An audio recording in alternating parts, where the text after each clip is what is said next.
भोजपुरी का शान मान जान और सबके दिलों पर राज करने वाला प्रमोद प्रेमी यादव। जिस तरह जंगल में शेर, आकाश में चील और भोजपुरी दुनिया में प्रमोद प्रेमी यादव का एक अलग ही पहचान है। प्रमोद प्रेमी यादव ने इंडस्ट्रीज में एक से एक बवाल संग पेश किए हैं। इसी तरह आप लोगों के बीच में एक और बवाल संग आने वाला है। इस चैनल पे नए हैं तो चैनल को सब्सक्राइब करिए और वीडियो को लाइक कीजिए। तो चलिए जानते हैं। इस गाने का टाइटल है जैसे डोलेला नदी बीचे नैया। प्रमोद प्रेमी और शिवानी सिंह ने अपने सुमधुर आवाज से इस गाने को सजाया है। लिरिक्स दिए रवि यादव ने, म्यूजिक डायरेक्टर अभिषेक तिवारी।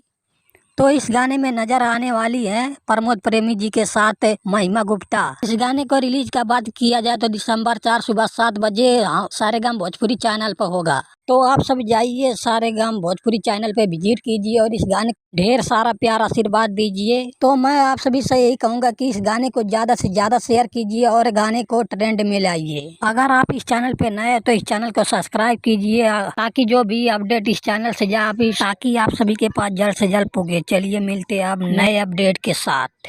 जय हिंद, जय भारत।